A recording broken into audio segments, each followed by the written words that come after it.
Hello everyone.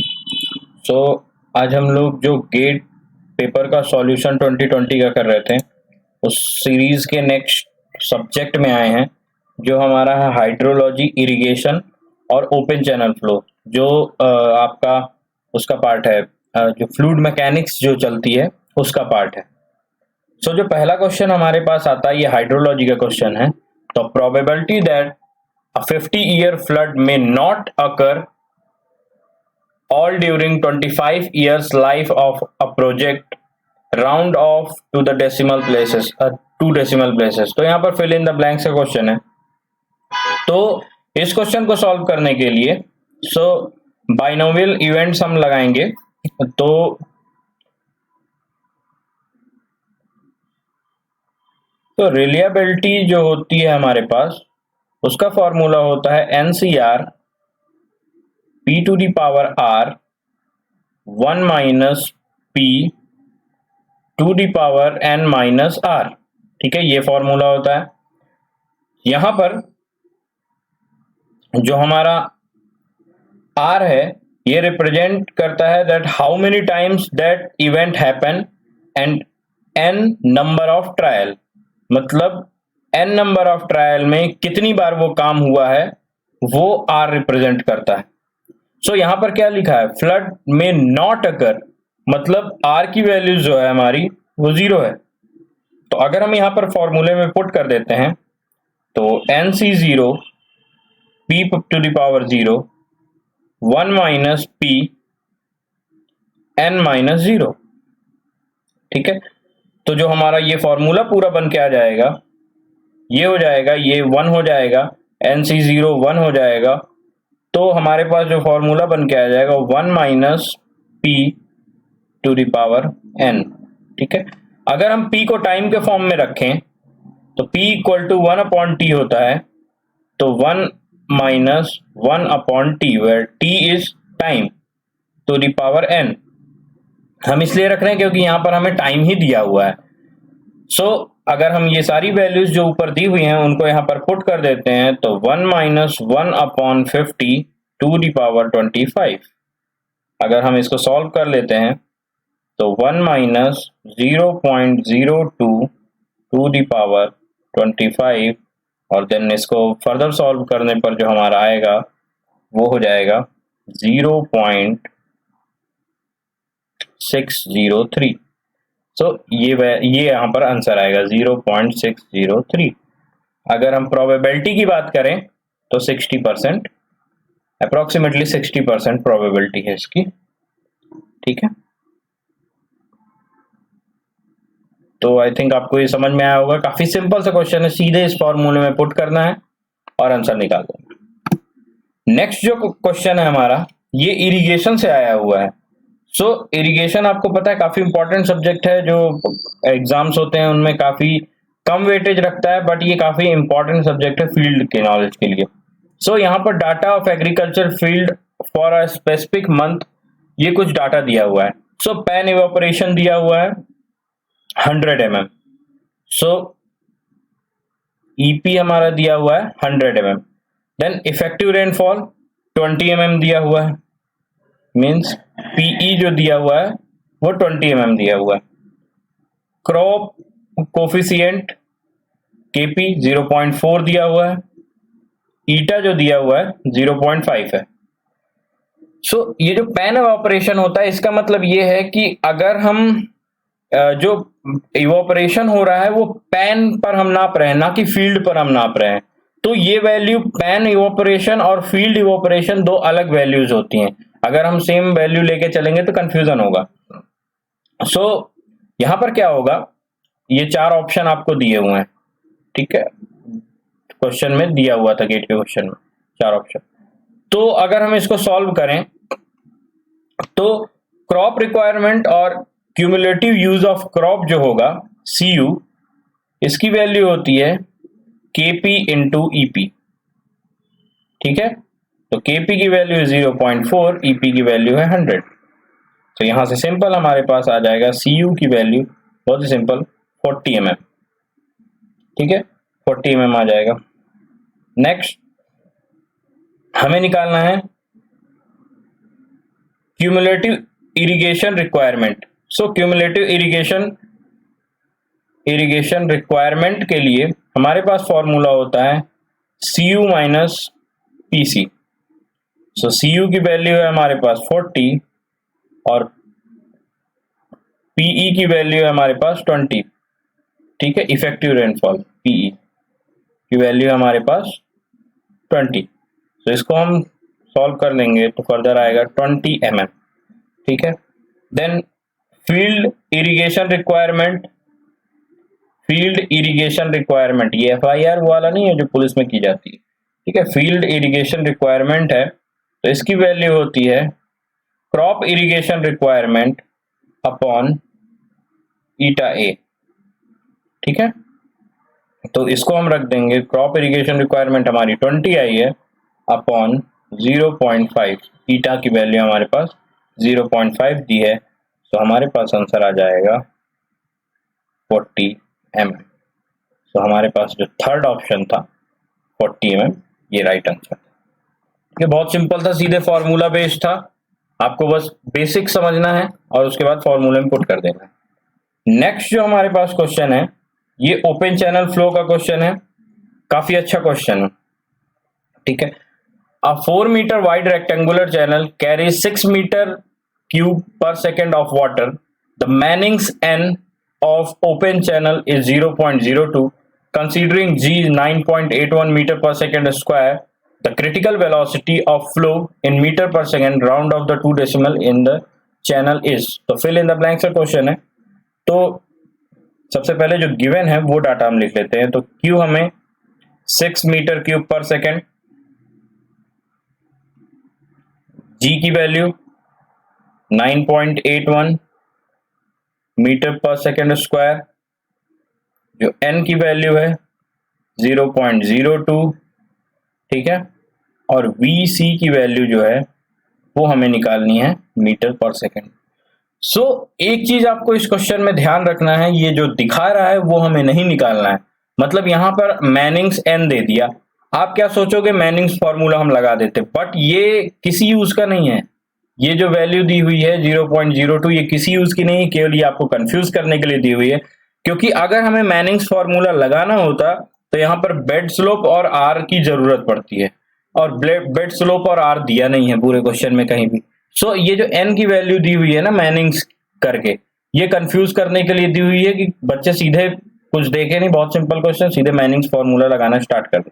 सो जो हमारा जो क्वेश्चन सॉल्व होगा वो होगा इन rectangular critical depth of flow जो होता है YC ने पढ़ा होगा, ये होता है Q square upon G to the power 1/3। ठीक है, और Q की वैल्यू जो होती है यहां पर मैं लिख देता हूं। सो Q की वैल्यू क्या होती है, डिस्चार्ज अपॉन विड्थ, तो 6/4 डिस्चार्ज पर मीटर विड्थ। Q जो होता है डिस्चार्ज पर मीटर विड्थ, बेड हमारा 4 मीटर का है, 6 हमारा वो दिया हुआ है। तो Q की वैल्यू अगर हम यहां पर पुट कर देते हैं तो आएगी 1.52 के आसपास आएगी। तो सीधे यहां पर पुट करते हैं स्क्वायर करके। ठीक है, तो 1.52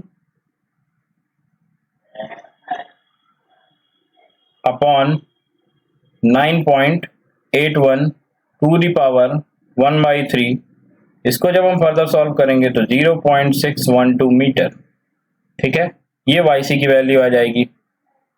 जब YC की वैल्यू यहां पर आ जाएगी सो हमें नेक्स्ट निकालना है, क्या निकालना है, क्रिटिकल वेलोसिटी VC की वैल्यू निकालना है।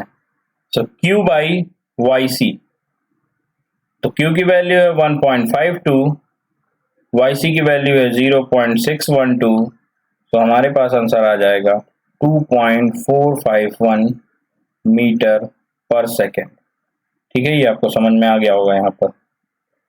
ठीक, ये आंसर हमारा रहेगा। तो यहाँ पर हम पुट कर देंगे 2.451, लेकिन मीटर पर सेकेंड यूनिट का ध्यान। दूसरा, अगर हमें इसी को सॉल्व करना हो एक और तरीके से, तो सीधे हम फॉर्मूला लगा सकते हैं फ्रॉड नंबर आपने पढ़ा होगा, फ्रॉड नंबर से। So this is the critical flow, ये है क्रिटिकल फ्लो, ठीक है। क्रिटिकल फ्लो है तो इसका मतलब ये हो गया कि फ्रॉड नंबर की वैल्यू क्या हो गई, 1। समझ में आया? तो फ्रॉड नंबर फ्रॉड रेक्टेंगुलर के लिए फॉर्मूला होता है F R will be equal to V C upon under root G Y C, ठीक है। फ्रॉड नंबर की वैल्यू 1 है तो इसको अगर हम इधर की ओर मल्टीप्लाई कर दे 1 से तो हमारे पास आ जाएगा V C will be equal to under root G Y C, ठीक है। और इस पे जी की वैल्यू 9.81 दी हुई है, वाई सी की वैल्यू हमने निकाल ली है यहाँ से। इन दोनों को जब हम पुट करेंगे तो सेम वैल्यू यही आएगी 2.451 मीटर पर सेकेंड, ठीक है। तो ये हमारे पास एक क्वेश्चन है।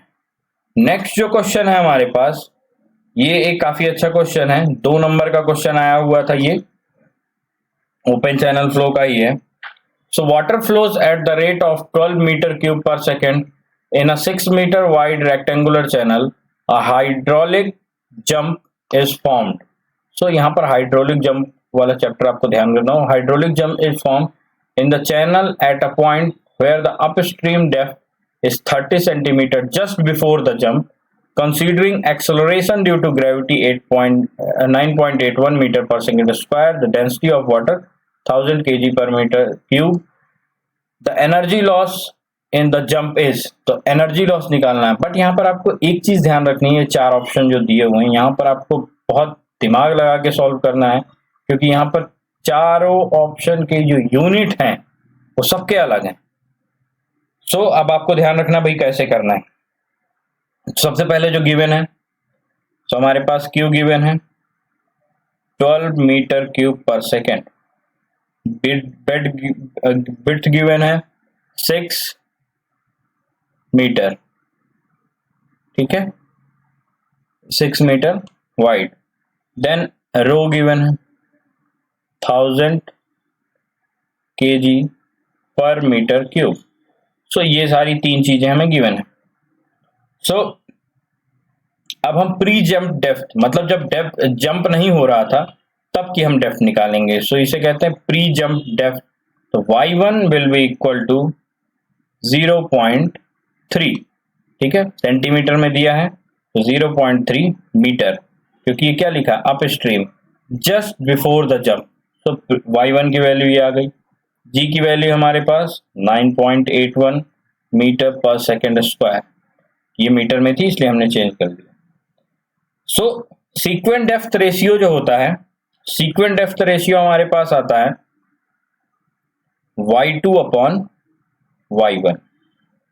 इसको जब हम सॉल्व करते हैं तो इसका फॉर्मूला होता है half 1 plus under root 8 FR1 का स्क्वायर प्लस 1। FR1 यहाँ पर फ्रॉड नंबर है, ठीक है। सो अगर हम यहाँ पर इसको सॉल्व करें, सो फ्रॉड नंबर की वैल्यू क्या होती है, FR1 will be equal to V1 upon under root GY1। पिछले ही क्वेश्चन में हमने देखा था।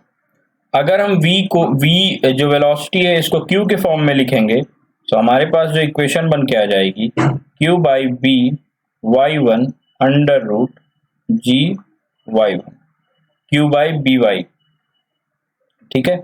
और फ्रॉड अगर हम यहाँ पर Q की वैल्यू हमें दी है, B दिया हुआ है, Y1 दिया हुआ है, G दिया हुआ है, Y1 दिया हुआ है, तो इसको जब हम सारी वैल्यूज यहाँ से पुट करके सॉल्व कर लेंगे तो यहाँ पर आ जाएगा 3.886। तो फ्रॉड नंबर की वैल्यू हमारे पास ये आ गई, ठीक है।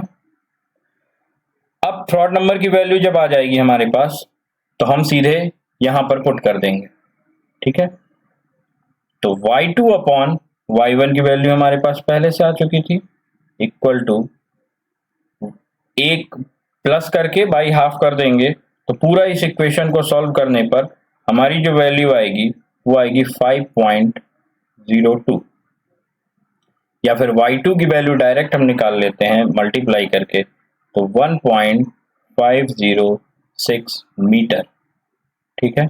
यहां पर हमें यहां तक क्या मिल गया, y1 की वैल्यू हमें मिल चुकी है G की वैल्यू मिल चुकी है, Q की वैल्यू, B की वैल्यू है, रो की वैल्यू है और Y2 की वैल्यू मिल चुकी है। अब सीधे हम फॉर्मूला लगा देते हैं एनर्जी लॉस का। So energy loss will be equal to Y2 minus Y1 का whole cube upon 4 Y1 Y2 in meter में आएगा इसका जो भी आंसर। तो जैसे ही हम सारे फॉर्मूले में वैल्यू रखेंगे तो हमारे पास आ जाएगा 0.971 मीटर। ठीक है, ये आ गई हमारे पास एनर्जी लॉस की वैल्यू। देन इसके बाद हम निकाल लेंगे P, energy loss in depth in the jump is. तो जंप के लिए तो रो G Q E1 या EL जो ये एनर्जी लॉस है। तो इसको पूरी वैल्यू को रख देंगे 1000 इंटू 9.81 इंटू 12 इंटू 0.971। उसको पूरे को सॉल्व करने पर हमारे पास वैल्यू आएगी 114306.2 वॉट। ठीक है, ये वॉट में वैल्यू आएगी। पावर का फॉर्मूला अगर हम लगाते हैं तो ठीक है, क्योंकि हमें यूनिट में इस यूनिट में चाहिए, ये वॉट में जैसे ही आंसर आएगा हमें इसको किलोवाट में चेंज कर देना है, तो किलोवाट में आ जाएगा 114.2 किलोवाट। सो यहाँ पर एक आंसर है फर्स्ट वाला ही 114.2 किलोवाट। सो ये हमें मिल गया आंसर। ठीक है, तो ये सारे क्वेश्चंस थे, कुछ ही मैंने सॉल्व करा दिए हैं जो थे। सो आज के लिए इतना ही रखते हैं। नेक्स्ट कुछ और टॉपिक पे क्वेश्चन सॉल्व करेंगे नेक्स्ट गेट के क्वेश्चन पेपर के सॉल्यूशन के लिए। तो अभी के लिए थैंक यू।